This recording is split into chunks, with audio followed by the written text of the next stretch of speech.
4వ ఎపిసోడ్. ఆ రాత్రంతా రాధ గురించి ఆలోచించాను. మూఢాచారాలు, కుటుంబంలో పడిన ఆడపిల్లల బ్రతుకు, భగవంతుడా ఏమిటి జీవితాలయ్యా అని అనుకుని బాధపడ్డాను. ఈ విషయము చిత్రతో చెప్తే, పడుకో, ఆ సమస్యల్ని ఎవరివో ఎందుకు బుర్రలో వేసుకుంటాం అంది చిత్ర. నా పక్క మీదకి వచ్చి నన్ను ఆప్యాయంగా తల మీద నిమురుతూ నా కళ్ళలో నీళ్లు జరిగింది. కాంపోజ్ ఇవ్వనా అంది. అన్నాను. లేచి వెళ్ళింది. మాత్రలు వేసుకున్నాక ఎప్పుడు నిద్రపోయాను నాకే తెలియదు. కాశీనాథ్ పొద్దున 10 గంటలకు వచ్చాడు మా ఇంటికి. అయితే సరాసరి స్టేషన్ నుంచి మా ఇంటికి రాలేదు. అతను హోటల్లో దిగాడు. మా ఇంటికి రావడానికి మొహమాట పడ్డాడు అనుకుంటా. ఇది మంచిదే, చిత్రను పంపొచ్చు హోటల్కి. కూర్చోండి, నేను ఫోన్ చేస్తాను. కార్తీక్కి మీరు వచ్చినట్టు అన్నాను. పిల్లలు ఎలా ఉన్నారు అని అడిగింది చిత్ర. అమ్మ నాన్నగారు పిల్లల్ని చేసుకుని అత్తయ్య గారు ఊరు వెళ్ళారు. సెలవులు కదా, పిల్లలు సరదా పడుతున్నారు సమాధానం చెప్పాడు కాశీనాథ్. అతను వచ్చినట్టు ఫోన్ చేసిన 5 నిమిషాలకే కార్తీక్ వచ్చి తన కారులో అతన్ని ఒక్కడనే తీసుకెళ్ళాడు. ఆ రోజు సాలార్జంగ్ మ్యూజియం వెళ్ళాం. రూప మాతో ఎక్కువ కలవడమే లేదు. పిన్ని, రూప ఒక కార్యక్రమం వేసుకునేవారు. మేము ముగ్గురం వేరే. అన్నిటికన్నా మ్యూజియంలో నాకు నచ్చింది తల్లి బిడ్డ చిత్రం, బియ్యపు గింజ మీద బొమ్మలు. మేము తిరిగి వచ్చేసరికి కాశీనాథ్ని మా ఇంటి దగ్గర 12 గంటలకు దింపి వెళ్ళిపోయాడు కార్తీక్. వాళ్ళిద్దరూ అంత తక్కువ వ్యవధిలో మంచి స్నేహితులు అయినట్టు కనపడ్డారు. నేను చిత్రని పెట్టె సర్దించి కాశీనాథ్ వెంట హోటల్కి పంపేశాను. నేను, సుమతి, పిన్ని, రూపా సినిమాకి వెళ్ళాం. ఓ వారం రోజుల పాటు చిత్రని కాశీనాథ్ని అలా ఉత్తరదేశ యాత్ర చేసి రమ్మని సలహా ఇచ్చాట కార్తీక్. కార్తీక్ ఆకర్షణలో కాశీనాథ్ కూడా పడడం విశేషం. నాకు చాలా ఆనందం కలిగించింది. చిత్ర జీవితం సరైపోతుందని అనిపించింది. వాళ్ళు మర్నాడు బయలుదేరతారనగా కార్తీక్ నన్ను ఫోన్లో పిలిచాడు తన ఇంటికి రమ్మనమని. వెళ్ళాను. ఆ బలహీనత పడక గదిలో చూపుతున్నాడేమో కనుక్కుని, రోజు నువ్వు నాకు చెప్పాలి అంటే చిత్రాన్ని ఉత్తరం రాయమను. నీకు రోజు రాత్రిళ్ళు అతన్ని ఏడవకుండా ఉంటే రోజు రాయనవసరం లేదు. అలా ఏడుస్తుంటేనే రాయమను, సరేనా? అలాగే, అన్ని వివరాలతో వ్రాయమను. మొహమాట పడొద్దని చెప్పు, ఓకే? తల ఊపాను. చిత్రతో ఈ విషయం చెప్పడానికి అవకాశము కలగలేదు నాకు. మర్నాడు కాశీనాథ్, చిత్ర ప్రయాణమై ఉత్తరదేశ యాత్రకి వెళ్ళిపోయారు. ఉసై, అసలు హనీమూన్ వెళ్ళారటే మీరు అంది సుమతి. సిగ్గుపడింది చిత్ర. ఇప్పుడు వెళ్తున్నారుగా, గోల్ చేయకు అన్నది విసుగ్గా. సరేలే. సుమతి, కాశీనాథ్, కార్తీక్ ప్లాట్ఫామ్ మీద మాట్లాడుతూ ఉంటే చిత్రాన్ని మెల్లిగా నేను పుస్తకాల అంగడి దగ్గరికి తీసుకెళ్ళి కార్తీక్ చెప్పిన సంగతి చెప్పాను. ఉత్తరం రాయడం మర్చిపోకు. ఏం రాసినా రాయపోయినా ఆ విషయం మాత్రం తప్పకుండా రాయి. చిత్ర తలాడించింది. ఏవో కొన్ని పత్రికలు కొని చిత్రకిచ్చాను. అలా వెళ్ళారు వాళ్ళిద్దరూ సంతోషంగా. వాళ్ళు వెళ్ళిన 2వ రోజున సుమతికి వాళ్ళ ఇంటి నుంచి ఉత్తరం వచ్చింది రమ్మని. వాళ్ళ నాన్నగారు వేయించేశారట. అయ్యో, నిన్ను వదిలి ఎలాగే అంది దిగులుగా సుమతి. నాకు దిగులుగానే ఉంది, కానీ నేను ఏడుపు మొహం పెడితే అసలు వెళ్ళదది. వెళ్ళు. అదేమిటి? మీ బావ రమ్మని రాయమని చెప్పి ఉంటాడు మీ వాళ్ళతో. ఉత్తమ ఉద్దావతారం, అంత సరసం కూడానా అంది మురిపంగా. సరసమా లేక ఎక్కడికి పోతుంది? నిన్ను చూస్తే నాకే సరసమాడ బుద్ధేస్తోంది. ఇంకా మీ బావ నిజంగానా? అయితే వెళ్తానంటూ ప్రయాణానికి సిద్ధమైంది. ఇంకా నాకేం తోచలేదు. సాయంత్రం కార్తీక్ ఇంటికి వెళ్ళాను. సంధ్యా సమయంలో సితార్ వినిపించింది. వీధి గుమ్మంలోనే శివ ఎదురై లోపలికి వెళ్ళండమ్మా, అయ్యగారు సితార్ వాయించుకుంటున్నారు అన్నాడు. కార్తీక్ చేతిలో సితారాలు వయ్యారాలు పోతోంది. నాలో ఉవ్వెత్తున మధుర భావాల్ని రేపుతున్నాయి. ఈ శబ్దానికి ఇంత మాధుర్యం వెలువడుతోంది. ఈ మాధుర్యం మనిషిని ఎందుకిలా వశపరుచుకుంటోంది?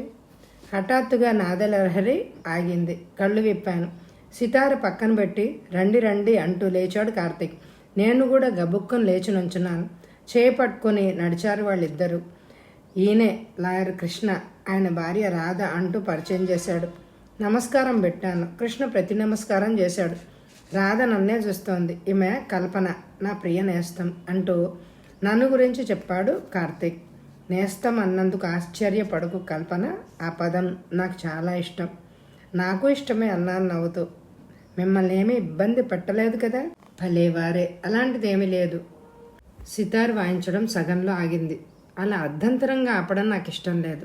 మీకు ఇష్టమైతే కూర్చోండి, లేకపోతే గదిలోకి వెళ్ళి కూర్చోండి, ఇది పూర్తి చేసి వస్తాను అన్నాడు కార్తీక్. ఏం పర్వాలేదు, వాయించండి, నేను వింటాను అన్నాడు పక్కనే బల్ల మీద ఉన్న పత్రిక చేతిలోకి తీసుకుంటూ. నవ్వుతూ ప్రారంభించాడు కార్తీక్.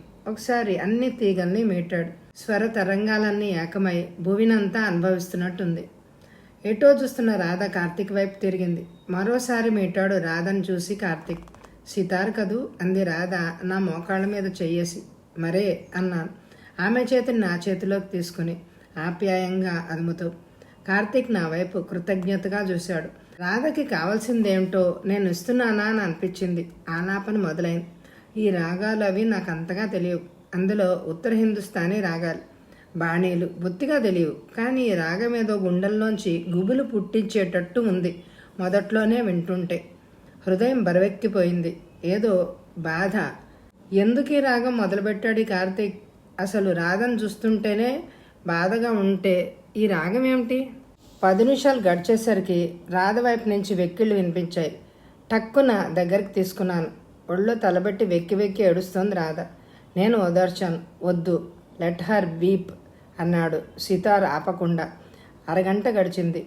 అప్పటికి తేరుకుంది రాధ. లేచి కళ్ళు తెరుచుకుంది. వెళ్ళిపోతా అంది లేచి నుంచుని. సితార పక్కన పెట్టి కార్తీక్ లేవగానే అందరం లేచాం. మేడం ఆ సోఫాలో కూర్చోండి. రాధతో మాట్లాడకుండా చెయ్యి పట్టుకొని పక్కన కూర్చోబెట్టుకున్నాడు కృష్ణ. కల్పన, నీకేమీ అభ్యంతరం లేకపోతే వంటింట్లో శివ ఉంటాడు, కొంచెం కాఫీ తెమ్మని చెప్పు అన్నాడు. తప్పకుండా. లోపలికి పరిగెట్టాను. వంటింట్లో ఎవరు లేరు. కిటికీలోని చూశాను. వాడు పక్కింటి పని మనిషితో మాట్లాడుతూ ఉన్నాడు హుషారుగా. ఇలాంటి పెద్దవాళ్లలో జరిగే విషయమే ఇది. నేను గబగబా పాలు అవి ఎక్కడున్నాయో చూసి 4 కప్పులు తెచ్చి కాఫీ కలిపి అందరికీ ఇచ్చాను.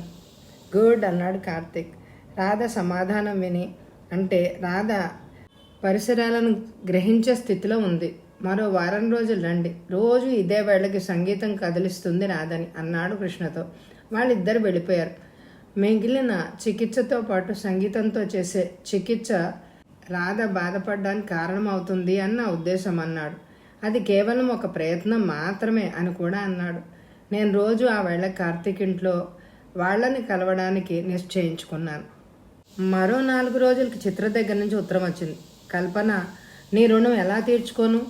ఎంత హాయిగా ఉందో ఈ ప్రయాణం. మామారు కూడా అదే వ్రాయమన్నారు. కొత్త దంపతుల్లా ఉన్నామనుకో. నీకు చాలా ఇష్టమైన తాజ్మహల్ దగ్గర ఎంతసేపు గడిపామో. నిన్ను తలుచుకొని క్షణం లేదనుకో. ఇలా నిన్ను తలుచుకుంటే మా వారు హేళన చేసేవారు. నీకు తాళి కట్టింది నేను అంటూ. సుమతి, నువ్వు కూడా ఉంటే బాగుండేది. తాజ్ అందం నన్ను పిచ్చిదాన్ని చేస్తుంటే కల్పన, బహుశా ఇది నాలో ఇమిడిచిన భావమేమో. నీకెంతో ఇష్టమైన వెన్నెల్లో నీకు ఇష్టమైన తాజ్ని చూస్తున్నాను. నా కనులు నీవిగా చేసుకొని చూడు. పాలరాయి అందమైన వెన్నెల్లో మెరుస్తుందేమో. నువ్వు హనీమూన్ వెళ్ళినప్పుడు చప్పున ఆపేశాను చదవడం. నేను హనీమూన్ వెళ్ళడం ఏంటి? మతిగానే పోయిందా ఈ చిత్రకి? అసలే మొండి సికండిని. నేను పెళ్లి చేసుకోనని బండనని మా ఇంట్లో వాళ్ళకి కొంత అర్థమైంది. మళ్ళీ ఆలోచన ఆపి చదవడం మొదలుపెట్టాను. నువ్వు హనీమూన్కి వెళ్ళినప్పుడు ఈ ప్రాంతాలన్నీ తిరగాలి. అంత అందంగా ఉన్నాయో తెలుసా ఈ పరిసరాలు? నేను హాయిగా ఉన్నట్టు కార్తీక్ చెప్పు. ఆ బలహీనత ఆయనలో మళ్ళీ రాలేదు. మరి ఉంటానే చిత్ర. సాయంత్రం కార్తీక్ ఇంటికి వెళ్ళాను. అతనికి ఉత్తరం చూపించాను. అతను కూడా చాలా సంతోషించాడు.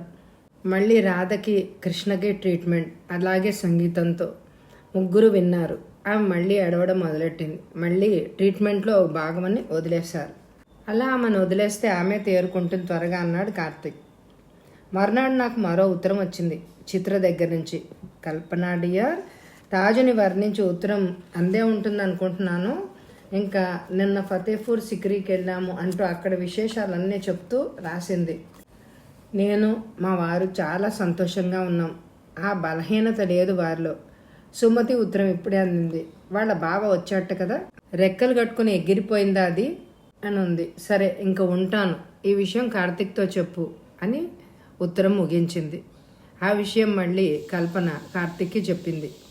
ఆ విషయం విని, నీలాంటి మంచి స్నేహితురాలు ఉండడం చిత్ర అదృష్టం అన్నాడు కార్తీక్. రాధ పరిస్థితి కూడా కొంచెం మెరుగయ్యేలాగా ఉంది అని చెప్పాడు కార్తీక్. ఆ రోజు ఎందుకో చాలా ఆనందంగా ఉన్నాడు. బహుశా రాధకి నయమైనందువల్ల అనుకుంటా. అతని సంతోషాన్ని నేను పాడు చేయదలుచుకోలేదు. మీ పెళ్ళెప్పుడు అని అడిగాడు. నిజానికి నా పెళ్లి గురించి అతను అడగడం నాకు నచ్చలేదు, కానీ ఈ మాత్రం సంతోషం అతనికి ఇవ్వాలని ఊరుకున్నాను, కోపాన్ని దిగమింగి. విన్నావా నా ప్రశ్న? నీకు సంబంధం చూద్దాం అనుకుంటున్నాను. నాకు నచ్చిన సంబంధమే తెస్తారులేండి మీరు. మీ మీద నాకు ఆ నమ్మకం ఉంది అన్నాను చిన్నగా నవ్వి. థ్యాంక్స్ నవ్వుకుంటూ గ్యారేజ్ వైపు వెళ్ళాడు కారు తేవడానికి. మర్నాడంతా ఎక్కడికి వెళ్లకుండా ఇంట్లో ఉండిపోయాను. ఆ సాయంత్రం కార్తీక్ ఇంటికి వెళ్ళలేదు నేను. రాధ కేసు పూర్తయినట్లే ఇంకా అక్కడికి వెళ్ళి అతన్ని పని చెడగొట్టదలుచుకోలేదు. అదృష్టవశాత్తు ఆ సాయంత్రం పిన్ని రూప ఇంట్లోనే ఉన్నారు. పిన్ని రూప పేకాడుతుంటే చూస్తూ కూర్చున్నాం. ఈ మధ్య రూపతో నా చనువుగా ఎక్కువ అవుతోంది. నేను కూడా కలివిడిగానే ఉన్నాను. బాబాయ్కి పిన్నికి రూప అతిథి. నేను అతిథిగానే బాబాయ్ వైపు చుట్టాన్ని, పిన్ని వైపు చుట్టం రూప. ఇద్దరిని సమానంగానే చూసుకుంటున్నారు పిన్ని బాబాయ్. అందుకే పిన్ని దగ్గర కూడా నాకు బాగా చనువు. పేకాడుతున్న పిన్ని రూప నవ్వుతున్నారు పెద్దగా. ఏమిటి కల్పన, పేకాట నేర్చుకోమంటే నేర్చుకోవు, చూడు రూప ఎలా దంచేస్తుందో అంది చనువుగా నాతో పిన్ని. పల్లెటూరు వాళ్ళు కూడా ఆడేస్తున్నారక్క ఈ పేకాట, ఈవిడికేమో రాదు. నేను చిరునవ్వుతో చూస్తూ ఉండిపోయాను. రూప చాలా అందంగా ఉంటుంది. లిల్లీ పువ్వులాగా తెల్లగా, అంత బొద్దుగాను మరీ అంత సన్నగాను గాక సమానంగా ఉంటుంది. పొట్టి పొడుగు కానీ విగ్రహం. అందంగా ఉండడమే కాక అమ్మాయి అలంకరణ శ్రద్ధ తీసుకోవడం వల్ల మరింత ఆకర్షణీయంగా ఉంటుంది. రూప కళ్ళు ఇతరులను అంత దూరంలో నిలబెట్టిన ఆ అలంకరణ వాళ్ళని చాలా దగ్గరకు తీసుకొస్తుంది. ఇప్పుడు కూడా అంతే, ఎంత జాగ్రత్తగా చేసుకుంది ముస్తాబు. నీలం రంగు పువ్వుల అమెరికన్ జార్జెట్ చీర, దానికి తగినట్టు జాకెట్ కంటికి నదురుగా ఉంది. చెవులకు నీలం రాళ్ళు వేలాడే పోగులు. మనిషి కదిలినప్పుడల్లా అవే అటు ఇటు అల్లల్లాడి చాలా అందంగా ఉన్నాయి. అవి బెగ్గులకి తగులుతూ ఆమె కదిలినప్పుడల్లా ఆ వేలాడే రాళ్ళు ఎంత సొగసుని కలగజేస్తున్నాయి. కళ్ళకి సన్నని కాటుగా కను కొసల దాకా దిద్దింది. మెరిసే నీలం రంగులో దోసగింజ ఆకారంలో బొట్టు, చేతులకు నీలం గాజులు, తెలుపు కలిసిన పూసలతో ఉన్న కడియం లాంటి గాజు. చాలా అందంగా ఉంది. కాఫీ తాగితే బాగుండు అనుకున్నారు, నేను తీసుకొస్తాను అంది రూప. వద్దు తల్లి, నువ్వు ఆ చీరతో వంటిట్లోకి వెళ్ళకంటూ పిన్ని బయలుదేరింది. అందరికీ కాఫీ తెచ్చింది. అందరం తాగి హాయిగా నవ్వుకున్నాం. తర్వాత ఎవరో వచ్చారని పరిగెత్తింది కారు హారన్ వినపడితే. కార్తీక్ వచ్చాడు. నాకు ఒక కేసులో సాయం చేసి పెట్టకూడదు ప్లీజ్, ఇవాళ నా అసిస్టెంట్ రాలేదు అన్నాడు. ఓకే అంది కల్పన. ఎంత బాగుంది ఆలోచన. ఆ పరీక్షలు అవి రోగికి ఇవ్వడం, ఫలితాలు కనుక్కోవడం, అది నాకు చాలా ఇష్టం. తప్పకుండా వస్తాను రేపటి నుంచి అన్నాను. నేను కూడా సైకాలజీ చదువుకునుంటే ఎంత బాగుండేది అంది రూప. అలా అందరూ అసూయపడేలానే కల్పన ఆకాంక్ష. సైకాలజీ చదివితే ఎన్ని లాభాలున్నాయో ఇతరులకు చెప్పాలనే చూడు, ఇప్పుడు నువ్వేగా అన్నావు అన్నాడు కార్తీక్ రూపతో. నిజంగానే కల్పన, ఆ సబ్జెక్ట్ చాలా బాగుంటుంది కదా, మా బొంబాయిలో ఫ్రెండ్స్ అందరూ చెప్తారు. ఆగు రూప, ఇప్పుడు కదపకు. కల్పన ఇప్పుడు ఉపన్యాసం మొదలు పెడుతుంది. కార్తీక్ వార్నింగ్ ఇచ్చాడు. అవునా, అయితే బోర్. ప్లీజ్ కార్తీక్, అలా షికార్కి తీసుకెళ్ళండి బాబు. ఇవాళ అక్కయ్య సత్యాగ్రహం చేసింది, ఎక్కడికి రానంటోంది. ఈ కల్పన ఉత్త పల్లెటూరు సరుకు. పొద్దున్నుంచి ఇంట్లో ఉండి ఉండి బోరు కొడుతోంది. ఒక్కత్తిని వెళ్ళాలంటే వేసుకు అంది వయ్యారంగా రూప కార్తీక్ పక్కన కూర్చుంటూ. అవును కార్తీక్, మీరిద్దరు వెళ్ళండి. అయితే భోజనానికి ఇక్కడికే వచ్చేయండి. మీకు చాలా ఇష్టమైన పూరీ కూర చేసి పెడతాం మీరు వచ్చేసరికి అంది పిన్ని. అందరం వెళ్తాం రండి. దారిలో మూర్తిని క్లబ్ దగ్గర నుండి లాగి తాజులో భోంచేద్దాం అన్నాడు అతను పిన్నితో. అయ్య బాబోయ్, ఇవాళ నాకు చాలా బద్ధకంగా ఉంది, నేను రాని పిన్ని విసుగు నటించింది. నా వైపు చూశాడు కార్తీక్. నాకు అంతకన్నా బద్ధకంగా ఉంది, మీరు వెళ్ళండి కార్తీక్, భోజనానికి ఇక్కడికే వచ్చేయండి అన్నాను. నీకెందుకు కల్పన, ఆయన నేను లాక్కుని వస్తాను అంది రూప ధీమాగా. ఇద్దరినీ పంపి నేను వంటగదిలోకి వచ్చాను. అప్పటికే పిన్ని వంటకానికి కావలసిన సరంజామా అంతా సర్దుతోంది. ఇది అతన్ని కొంగు కట్టేసుకొని లాక్కొస్తుంది అంది పిన్ని నవ్వుతూ. ఏం పలకకుండా నేను నవ్వేసి ఆమెకి సహాయం చేయబోతున్నాను. కార్తీక్కి రూపనిచ్చి చేద్దామని నేను మీ బాబాయ్ అనుకుంటున్నాం కల్పన అంది పిన్ని. గుడ్, మంచి వార్త. అతను ఒకప్పుడు ఎవరినో ప్రేమించి చచ్చేలా మోసపోయట. డబ్బు పోగొట్టుకున్నట్ట అమ్మాయిల మూలంగా. బాగా డబ్బున్నవాడు కాబట్టి అతను పోగొట్టుకున్న డబ్బు అంత లెక్కలోకి కాదనుకో. అతని ప్రేమ భగ్నమైన సందర్భంగా ఇండియాలో ఉండడం ఇష్టం లేక హౌస్ సర్జన్సీ అయిపోగానే అమెరికా వెళ్ళిపోయాడు. అక్కడే కొన్నాళ్ళు ఉండిపోయాడు. ఆ కోర్సు అదంతా ఏదో నేర్చుకుని ఇక్కడికి వచ్చేసాడు. ఒకే ఒక అక్కగారు ఉండేది. ఆమెకు కూతురు ఉండేది. ఆ అమ్మాయిని చేసుకుంటాడేమోనని ఆశపడింది ఆవిడ.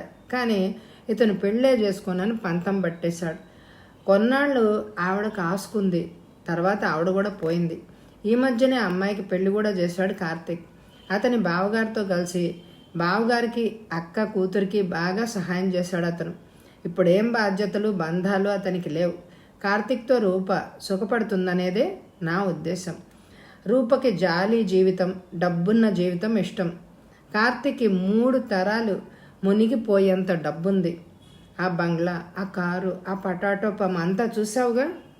వాళ్ళు బాగా ధనవంతులే. ఎంత కట్నం అడిగితే అంత ఇవ్వగలరు కనుక సమవుజ్జి సరిపోతుంది. మీ బాబాయ్ మాట్లాడతానన్నారు. మాట్లాడారో లేదో ఇదిగో ఈ మధ్య మీరు రావడం తిరగడం ఏ హడావిడిలో పడి మర్చిపోయినట్టున్నారు అంది పిన్ని. మాదేముంది పిన్ని, ఊరు చూడ్డానికి వచ్చాం, వెళ్ళిపోతాను మరి కొన్ని రోజుల్లో. ఈ లోపల రూప పెళ్లి కుదిరితే కార్తీక్తో అది కూడా చూసి వెళ్తాను సరదాగా. ఈ సెలవుల్లోనే అందరం కలుసుకోవచ్చు అన్నాను సరదాగా. మరే అందావిడ నవ్వేస్తూ. 9:30కి బాబాయ్ కార్తీక్ రూప వచ్చారు. రూప చాలా సంతోషంగా ఉంది. బాబాయ్ కార్తీక్ కులాసాగా కబుర్లు చెప్పేసుకుంటున్నారు. ఎంతో బాగుంది వాళ్ళిద్దరినీ అలా మాట్లాడించుకుంటూ ఉంటే. ఇద్దరు ఆత్మీయులు కబుర్లు చెప్పుకుంటూ ఉంటే చూసి ఆనందించడం ఒక కళ అనుకుంటాను నేను. మేము భోజనాలకు పిలిచేదాకా మాట్లాడుకుంటూనే ఉన్నారు. భోజనాలు బల్ల చుట్టూ అందరం కూర్చున్నాం. ఎవరి వారు ఏది కావాలంటే అది వడ్డించుకుని అనువుగా అమర్చుకున్నారు. రూప డ్రెస్ మార్చుకుని వచ్చింది 10 నిమిషాల్లో. కంటికి ఆహ్లాదంగా కనిపించే గులాబీ కన్యలా తయారై వచ్చింది రూప. వచ్చే ఎపిసోడ్లో కథ కొనసాగుతుంది. ఈ ఎపిసోడ్కి ఎక్కువ లైకులు ఇవ్వండి. Thank you very much my dear friends.